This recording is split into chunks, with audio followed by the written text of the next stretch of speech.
Ainoak eta biok hilabete hauetan zehar garatu dugun ikasketa mailerako lana aurkeztuko dizuegu. Eta, guretzat hasieratik oso garrantzitsua izan zen benetan inporta zitzaigun gai batean denbora inbertitzea, hainbeste hilabete irango zuen proiektu hau, guretzat baliagarria izatea, nolabait. Eta orduan, hizketaldi luzeen ondoren, erabaki genuen gazte sortzaileen egoeran arakatzea. Zergatik, guretzako egoera egunerokotasunean hitz egiten dugun gauza delako eta etorkizunarekiko zalantza asko ditugulako. Eta gazteon artean oso orokortua den gai bat delako. Alde batetik, erantzun infinituen gizartean normala da gazteok 11 galdera izatea eta etorkizunarekiko ziurgabetasuna sentitzea. Eta bestalde, hainbeste da jaso dezakegun informazioa, gain informatuta gaudenez, askotan ez dakigu ze erantzun den bilatzen ari garena edo zein erantzun den egokia. Galduago sentitzen gara hainbeste informazioaren aurrean.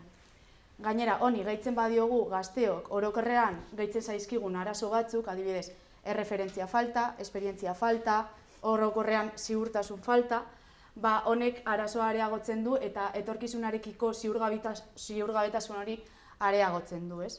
Orduan guk proiektu honen bidez nahi izan duguna izan da alde batetik gu bezalako gazte galdu gogotsuen bidea argitzea, guk informazio horretaz baliatzen garen bitartean, bestalde gazteon determinazioa eta lan ahalduntzea sustatu nahi dugu. Proiektu honen helburua ez da bere baitan lan bat aurkitzea edo proiektu batean ekitea. Baizik eta gazteok haien motivazioekin edo haien nahiekin konektatzea, ez? Eta azkenik gazteon gaitasunak azpimarratu nahi ditugu. Badakigu gazte gogotsu asko gaudela, baina ez dakigu oso ondo gogo horiekin zer egin. Eta proiektua materializatuko da bi produktu nagusitan. Mobilerako aplikazio batean, eta bestalde liburu didaktiko batean edo proiektua aurrera eramaten laguntuko duen liburu batean. Gure proiektuaren bideragarritasuna bermatzeko, egin genuen hasieran galdetegi bat gazte sortzaileen artean, eta honetatik atera genituen ondorioak oso interesgarriak izan ziren, baina ez genuen informazio berririk jaso. Guk genekielako behar hau existitzen zela eta gazteok produktu honen beharra genuela, ez? Gazteon artean galduta sentitzea oso normala delako. Eta orduan, atera genituen erantzunetako batzuk, erantzun interesgarrietako batzuk, izan ziren, gehiengoak proiektu bat martxan jartzea, gehiengoari proiektu bat martxan jartzea gustatuko litzaiokela, bestalde, proiektua martxan jartzeko gai sentitzen direla, baina traba handiena dela bidea argi ez izatea edo helburua argi ez izatea eta bestalde baliabide ekonomiko falta. Horregatik ere gure markak eskainiko dituen produktuak ekonomikoki eskuragarriak izango dira eta normalean doakoak. Eta, ia eguneko egunari laguntza jasotzea gustatuko litzaiokela, orduan gure proiektuaren bideragarritasuna bermatzen da. Orduan, aurreko informazioa kontuan hartuz eta Sarak esan duen moduan proiektuaren bideragarritasuna edo proiektuaren beharra erreala zela behin probatu genuela, hurrengo pausua testigantza jasotzea eta dokumentatzea izan zen. Testigantzak jasotzeko sormen prozesuren bat martxan jarri zutenekin kontaktuan jarri ginen, eta egia da oso ohituta gaudela bizitzan arrakasta izan dutenen testigantzak entzutera, baina gure proiektuaren helburua zein zen beti genuen presente eta beti suertatzen zitzaigun galdera berdina, ez? Nola egin dute prozesu hori? Horregatik planteatu genuen galdeketa zer egin zuten jakitera baino nola egin zuten jakitera bideratuta zegoen. Honetatik ere hainbat ondorio atera genituen, hauek dira horietako batzuk, baina garrantzitsuena jasotako testigantzak eta aholkularitza profesionala izan ohi zirela bidean gehien baloratu zituzten laguntzak, ez? Orduan hau izango dugu guk kontuan ere proiektuan. Hala ere, gure proiektuaren behar hori bigarrengoz bermatzen zuen erantzuna hau izan zen. 100%ri laguntza jasotzea gustatu izan litzaiokela bere momentuan. Beste alde batetik, dokumentazioa bildu genuen edo dokumentatu ginen, eta proiektuan zehar beti ondoan edo presente izan ditugun erreferentziak izan dira, ez? Hauetako batzuk dira, eta adibidez, Dibujo, luego pienso edo vivir del diseño liburuek sormenari lotutako edukiak lantzen dituzte edo jorratzen dituzte. El hombre en busca del sentido, adibidez, existentziaren inguruko hausnarketa egiten du, ez? Eta gero orokorrean gazte sortzaileekin erlazionatutako erreferentziak ere bildu genituen. Guretzat, konpetentzia aztertzea interesgarria izan zen, batez ere gure markan non kokatu nahi genuen jakiteko, ez? Eta ondorio batzuetara heldu ginen, alde batetik. Lehen esan bezala, marka eskuragarria izatea nahi dugu, publiko gaztea delako eta gertua, eta beste alde batetik, tratu gertua eskaini nahi da markaren bidez. Eta, konpetentzia aztertuta ere konturatu ginen, ez dela espaziorik existitzen zeinetan gazteei atentzioa eskaintzen zaien etorkizunari begira edo aplikazio batean, mobilerako aplikazio batean.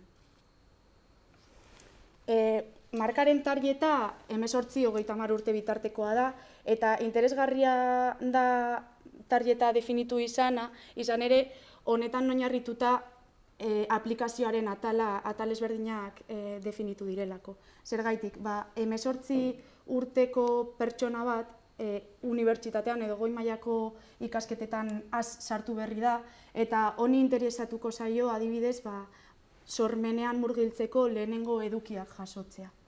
Bestalde, 23 urte inguruko pertsona batentzak, gure kasua den bezala, interesatuko zaigu informazioa jakiteko etorkizun hurbilean nora bideratu, eta horretarako baliabideak eskainiko genituzke. Eta azkenik, 30 urteko pertsona, lanean urte batzuk eman dituena, igual, heldu da momentu bat zeinetan nahi duen bere kabusekin edo bere proiektu propioa martxan jarri, ez? Eta orduan, pertsona honentzako interesgarria izango da gure marka, ekiteko edo bere proiektu propioa martxan jartzeko baliabideak eskainiko dizkiogulako. Eta, orokorrean, targeta mugatu nahi ez dugunez, edo eta gure marka geografikoki mugatu nahi ez dugunez, gaztelaniaz planteatu dugu. Azkenean, sormena ez dugulako sormena geografikoki mugatu nahi, baizik eta gazteon artean komunikazioa eragin nahi dugulako eta uste dugulako estatu mailan komunikazioa aberasgarriagoa lortu dezakegula. Orduan, target mota bakoitzaren beharrak behin identifikatuta eta behin susmatuta zen izan daitekeen bakoitzarentzako baliabide egokiena, markaren ikuspegia eta misioa definitu dugu. Sortzaile gazteek proiektu real bati aurre egiteko edo etorkizunari beldurri gabe begiratzeko baliabideak eta erremintak eskainiko ditu markak. Nola egingo dugu hau, espazio bat edo erabiltzaile bakoitzarentzat espazio edo gune bat eskainiz. Sarak hasieran esan duen moduan, honen helburua ez da izango lan bat aurkitzea edo proiektu bat ekitea, baizik eta hau izango da zeharkako ondorio bat, baina ez da inoiz izango helburu nagusia edo markaren xedea edo asmoa.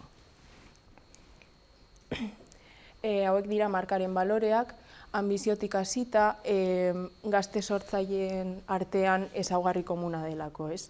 Guztiak elkartzen gaituen hori.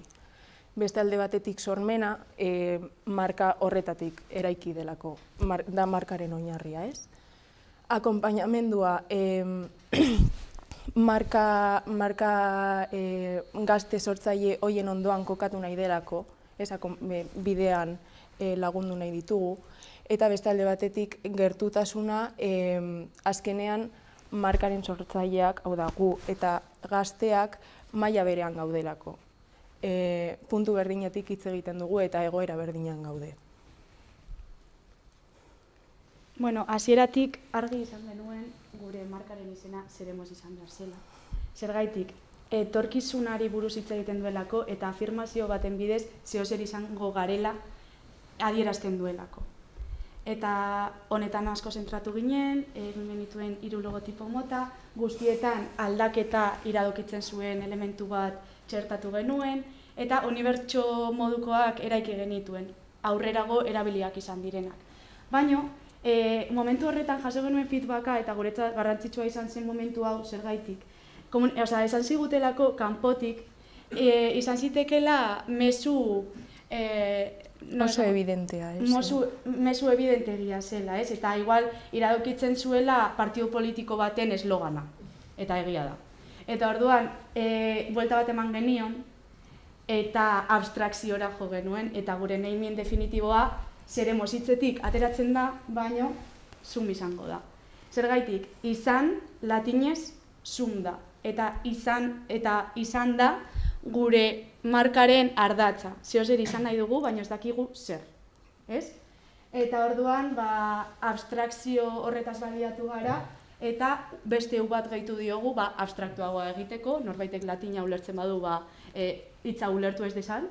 Eta gero ere, Ainoak esandako akonpainamendua islatzen du eta guretzat, eta gainera bi sortzaile garenez bada, bi ere da gazteok gure artean akonpainatzen gara, eta guretzat simbolikoki asko gurekin bat datorren izena dela uste dugu. Eta gero fonetikoki ere uste dugu funtzio egokia betetzen duela, S-arekin hasten denez mugimendua iradokitzen du, eta M-ak mugimendu hori itxi egiten du, zum. Eta orduan, guri mugimendu hau interesgarria iruditzen zaigu, gazteongan ekintza eragin nahi dugulako. Hau da, markaren logotipoa bere bertsio ezberdinetan.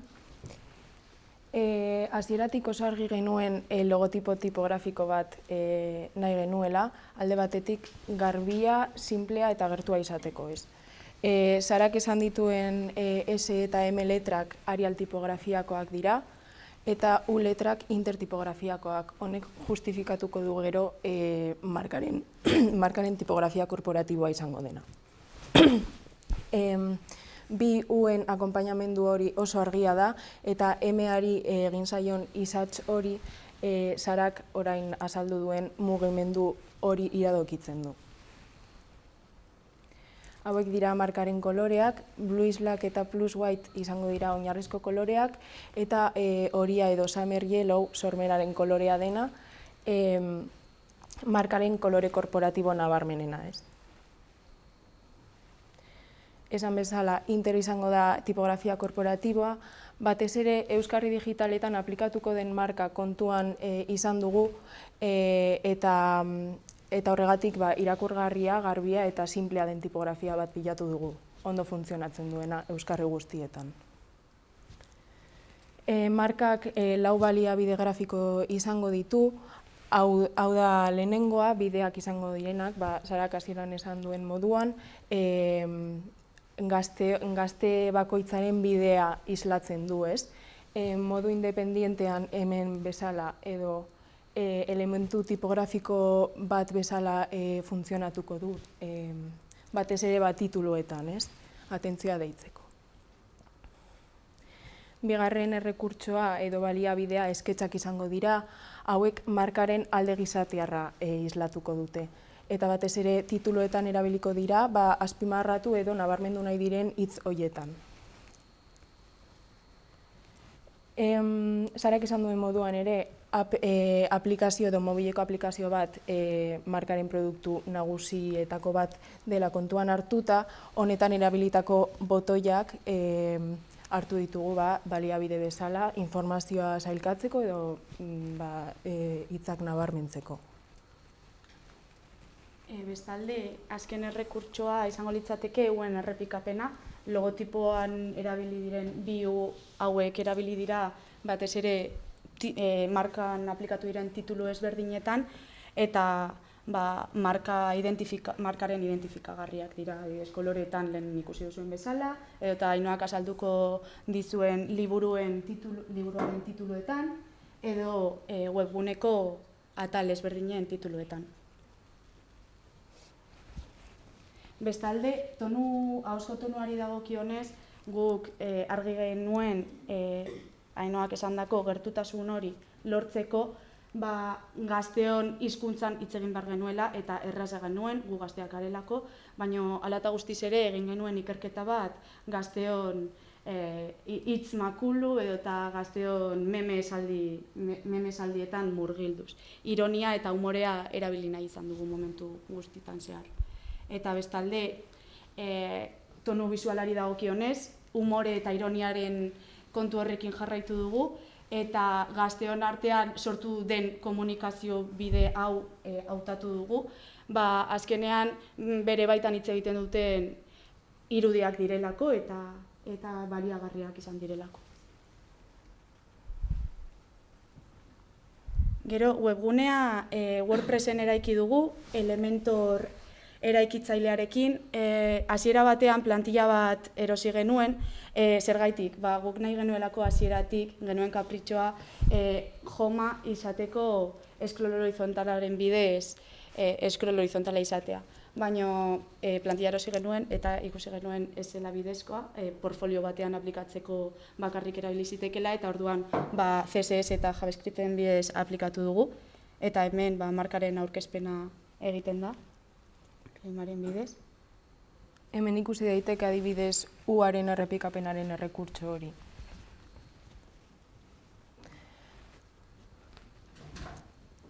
Eta animazioa. Gero, about atalean gure sortzaile honen inguruko informazioa ematen da, eta markaren abia puntuaren informazioa. Eta hemen, gure argazki batzuk oso azkar. APA deskargatzeko atala.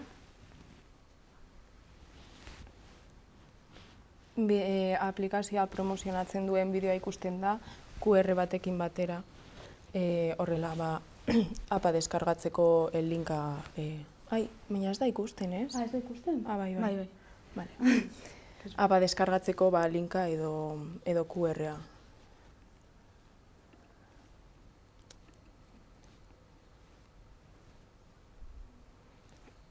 Eta azkenik, liburua aurkezten den atal hau, zeinetan, spoiler bat egingo dizuegu, eta gure markaren merchandisingaren parte den subrayadorea aurkezten dizuegu. Eta gero hemen, humore edo ironiaren bidez, liburua erostera gonbidatzen dugu eroslea. Pantaila guztietan egongo da kontaktaz atala, zeinetan gure informazioa aurkezten den.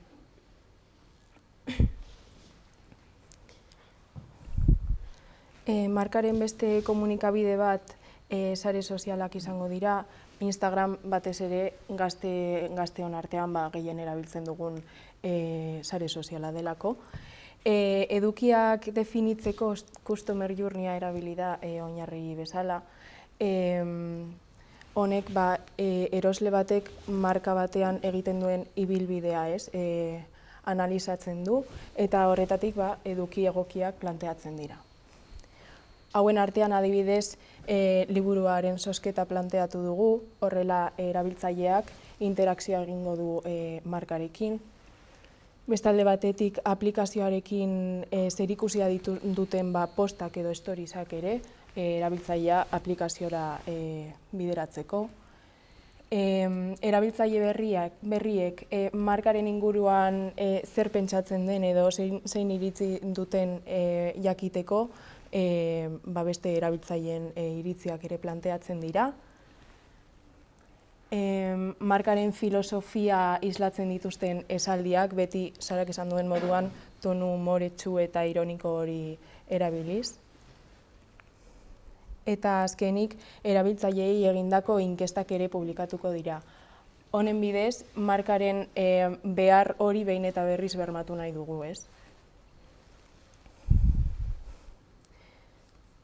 Markaren azken komunikabidea mailina izango da, honetan 3 eduki planteatzen dira, alde batetik artikulu interesgarriak, ez erabiltzailearentzako interesgarriak izan daitezken artikulu edo berriak, beste alde batetik erabiltzaileen iritziak, eta azkenik aplikazioarekin zerikusia duten gaiak. Aplikazio inprimatuei dagokienez, kartel publizitarioak planteatzen dira, eduki ezberdinak izango dituzte, baina beti behin eta berriz aipatzen ari garen tonu ironiko eta zuzen horrekin, erabiltzaileari zuzenean bideratzen zaio.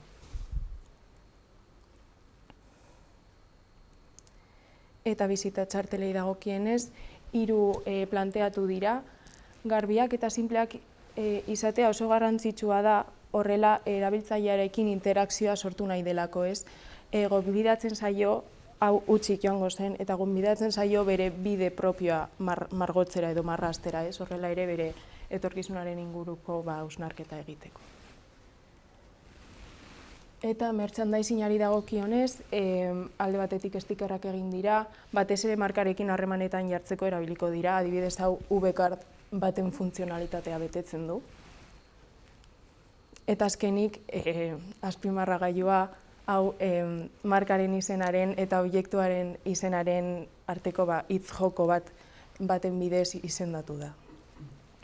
Eta Sarak esan duen moduan, liburuarekin batera izango zen opari bezala. Eta orain, gure markaren produktu garrantzitsuenetako bat, liburuarekin batera.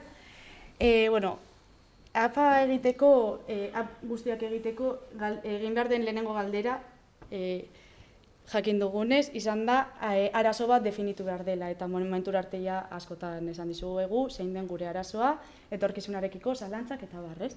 Eta orduan, behin ideia arazoa definituta, konponbidea aurkitzeko edukiak definitu behar izan ditugu, eta horretarako gazteon frustrazioetan zehaztasunez arakatu dugu.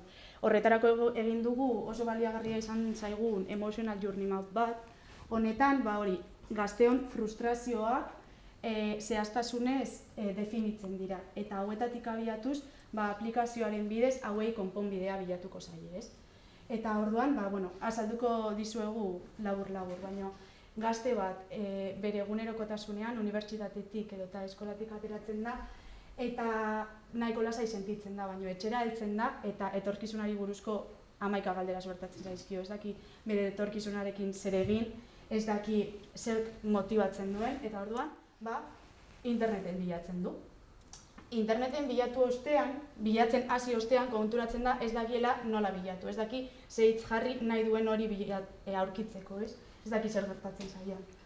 Baina, momentu batean, aurkitzen du webgune bat zeinetan interesatu alzaizkion informazioak aurkitzen dituen. Baina, hainbeste da, webgune horretan aurkitzen duen informazioa galduago sentitzen dela. Baina bapatean, webgune horretan aurkitzen du foro bat zeinetan gazte ezberdinek haien esperientziei buruz hitz egiten duten. Eta horrek asko motibatzen du, ez delako bakarrik sentitzen, eta ikusten duelako beste gazteek ere gogoak dituztela eta zehozer egin dute. Baina azkenean konturatzen da, bera sartu den arrazoia ez dela asetu, ez? Berak nahi zuen berarentzako erantzun pertsonalizatu bat eta ez du aurkitu. Orduan, fijatzen bagara lehenengo frustrazio momentuetan, haien burua ez ezagutzaren ondorioa dira. Orduan, gure aplikazioaren bidez, eskainiko dizkiegu autoezagutzarako tresna. Gero bestalde, gain informazioaren arazoak bultzatuta, frustratuta sentitzen dira eta gure aplikazioaren bidez, eduki sailkatu eta fidagarria eskainiko genuke.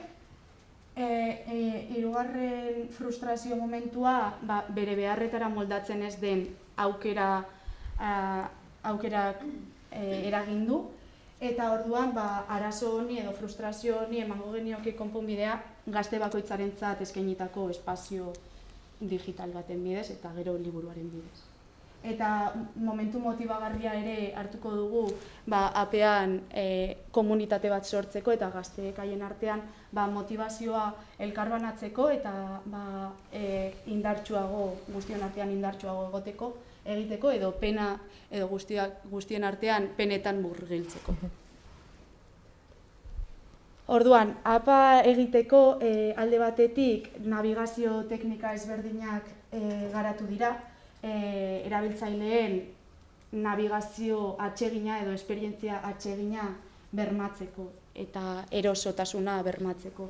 Adibidez, flow mapa, nabigazio zuhaitza eta wireframe. Bestalde, APAren itxurari dagokionez edo diseinuari dagokionez, Brad Frosten diseinu atomikoan oinarritu gara, APAren homogeneotasuna bermatzeko. Diseinu atomikoa oinarritzen da, Brad Frostek esaten du, kasu honetan app bat diseinatzerako orduan elementu txikienetatik hasi behar garela eraikitzen, ez? Orduan guk 8 pixeleko tamaina hartu dugu oinarritzat eta hortik abiatuta multiploetan oinarrituta app guztia eraiki dugu. Gainera, diseinu atomikoarekin erlazioa duena, konponenteak eraiki ditugu eta konponente txikienetatik abiatuta handiagoak eraiki ditugu eta horrela app guztia bere osotasunean homogeneoa da. Eta hemen gainetik azalduko dizuegu, gainetik erakutsiko dizkizuegu sortutako layouta, tipografia, koloreak, botoiak, ikonoak, ez da ezer ikusten hemen.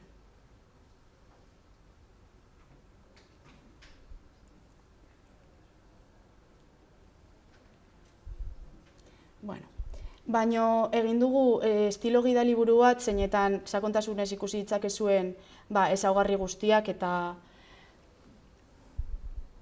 eraikuntzaren ardatz guztiak.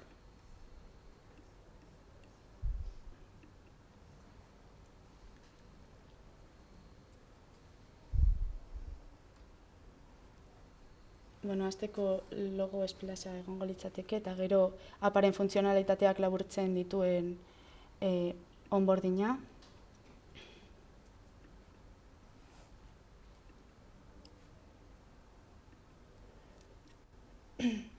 Gero sartzerakoan mood rate egongo litzateke, haien egoera animikoa islatzeko, haien profil, haien espazioan islatuta geratuko litzatekena, egun bakoitzako mood rate eta haiek hemen idatziko lukete haien eguren erkotasuna edo nahi badute. Eta gero haien espazioan haien motivazioa aurkitzeko atala egongo litzateke, ikigai filosofian oinarrituta dagoena. Honetaz asko hitz egin genezake, baino ez du denborarik ematen. Gero, bestalde, haien historia laburtu dezakete, haien historiaren kontziente izateko, eta haien helburu motzak edo epe laburrerako helburuak finkatu ditzakete. Eta gero, biblioteka edota gestio atalean gordetako edukiak aurkitu ditzakete, hemen biltzen dira. Profil propioan jarri dituzten informazio hauek publikoak edo pribatuak bilakatu ditzakete eta modu honetara gainontzeko pertsonek edo erabiltzaileek ez lituzkete ikusiko. Gero biblioteka atalean 4 azpiatal daude, eventos, lecturas, podcast eta interesante, eta produktu berriak ere agertzen dira egunero pantalla honetan. Hori da. Orduan adibidez, eventosen sartzen bagara, kategorietan bereizita daude eskaintzen diren eduki guztiak, guk idarten eskaintzen diren ikasketetan oinarritu gara, baina posible izango litzateke etorkizunean modako atal bat jartzea edo ikusentzunezko komunikazioa edo berdin du.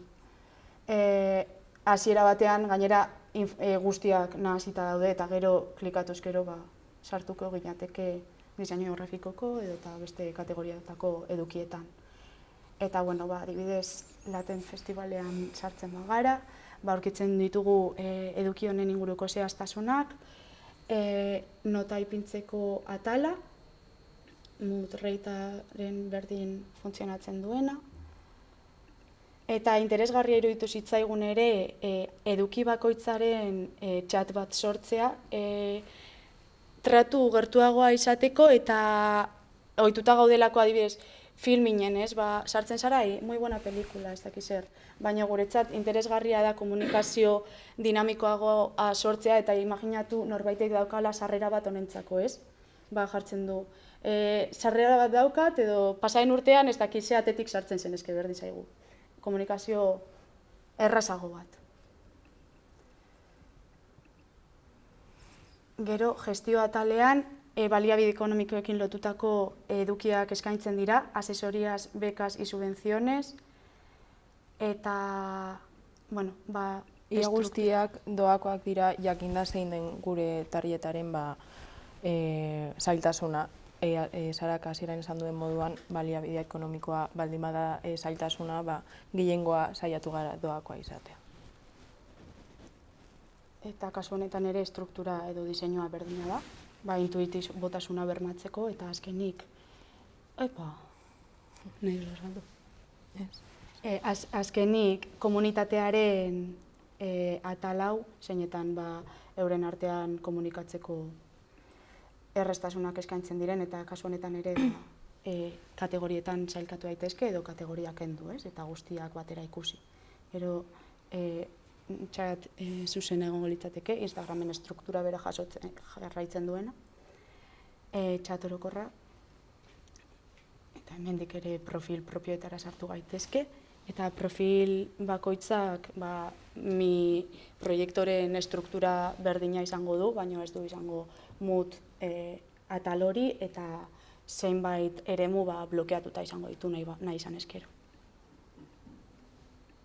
Eta Sarak aipatu duen moduan, estilo gidaliburu bat ere sortu dugu, hori programatzailearentzako izango zen, ez? Programatzaileak jakiteko komponenteak nola eraikitzen diren, eta bar, hemen utziko dugu, nahi izatekotan ikusi dezakezue, baina askoz ere sakonago dago azalduta guztia.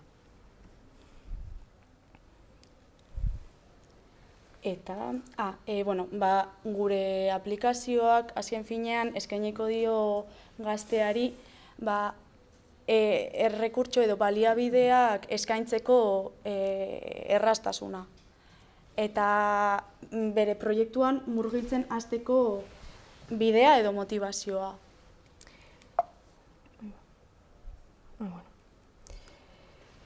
Liburua berriz ekiteko espazioa izango da, ez? Erabiltzaileak bere burua ezagutzeko espazioa eta bere beharretan murgiltzeko gunea. Hau 4 ataletan banatzen da, edukiaren arabera, lehenengo kapitulua ubikata izango zena, honetan erabiltzaileak bere iraganaren eta orainaren hausnarketa egingo du eta analizatuko ditu etorkizunari beste perspektiba batetik begiratzeko, ez? Lerro kronologiko batean oinarritutako ariketa bat planteatzen zaio erabiltzaileari. Bigarren kapituluan, konozete deitzen dena, izenak berak esaten du, baina autoezagutzarako tresnak ematen zaizkio erabiltzaileari. Bere pasioarekin eta motivazioekin konektatzeko ariketatik hasita, amian oinarritutako beste ariketa batekin jarraituz eta baloreak, bere proiektuaren baloreak edo bere balore pertsonalak definitzeko azken ariketa bat ere planteatzen dugu.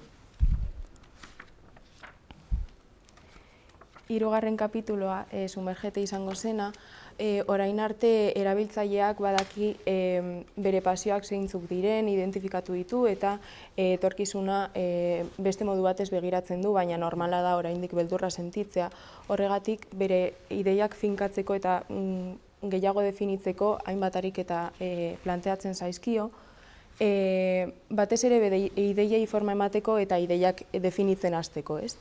Honetan mind map bat planteatzen zaio, oinarri bat ematen zaio hortik hasteko, baina gero erabiltzaileak nahi duena ez dago mugarik, ez. Bestalde batetik, baliozkoak edo baliagarriak izan daitezkeen erreferentziak, kanpo referentziak gordetzeko liburuzko bat ere eskaintzen zaio, ez, horretan gordetzeko. Eta azkenean, Simon Sineken urrezko zirkuluan oinarritutako ariketa bat ere planteatzen zaio, guretzat oso garrantzitsua izan delako ere prozesuan, gure proiektu propioan, zergatia galdetzea, ez? Galdera egokiak momentu egokian egitea, horrela proiektu sendo eta garbi bat definitzeko. Eta azkenik organizate atala honetan, kapitulo teorikoena dela esan dezakegu, erabiltzaileak bere denbora antolatzeko teknikak ezagutuko ditu, ez, honetan. Honetan oso ariketa interesgarria planteatu dugu eta guretzat oso interesgarria izan dena prozesu osoan zehar. Eta azpimarratu nahi duguna da, garunak ere arnasa hartu behar duela, ez?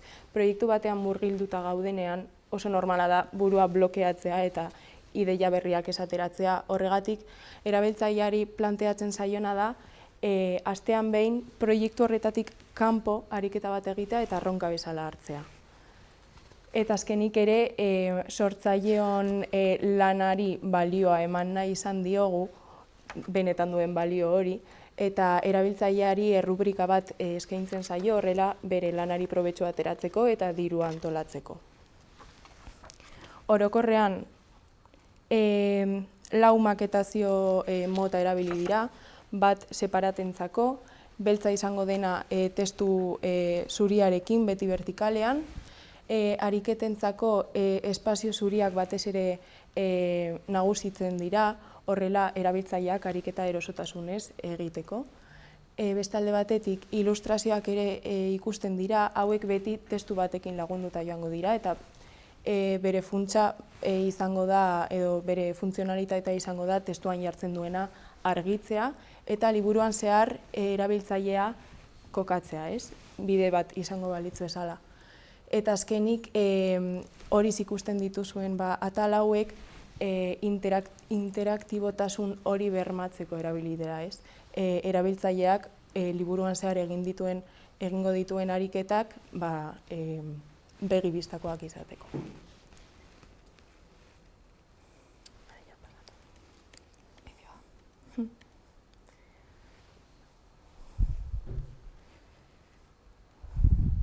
Bueno, hau da, sustapen bideoa erakutsiko dugu eta gero azalduko dugu. Ez da hemen entzuten?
Bueno, sustapen bideoaren edo bideo promozionalaren bidez, istorio bat kontatu nahi izan dugu, ez? Markaren produktuak izango direnak, da aplikazioa eta liburua promozionatu baino, marka bere osotasunean promozionatu nahi izan dugu. Horretarako storytelling bat sortu dugu.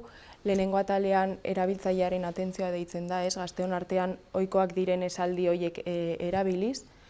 Bigarrengoz, Sarak behin eta berriz azaldu duen arazo hori evidentea izateko berri errealetaz baliatu gara, eta gero arazo honen konponbidea izango zen aurkezten da, ez? Marka izango zena. Eta ez dabil, ez da? Ez da ordenagailua. Baina bakarrik geratzen zaizkigu ondorioak eta orduan horrela geratuko da. Horrela geratuko da, edo desentxufatuko du. Bale, eta ondorio bezala, asko gustatu zaigu egitea proiektua, benetan murgildu gara eta asko ikasi dugu. Behar izan dugun momentutan kanpo erreferentziak bilatu ditugu, kanpo informazioa bilatu dugu eta kurtso asko egin ditugu. Adibidez, aplikazioa egiten lehenengo aldia zen, orduan prozesuan ikasi dugu eta benetan asko ikasi dugu proiektuan eta oso erabilgarriak izan dira bildu ditugun informazio guztiak.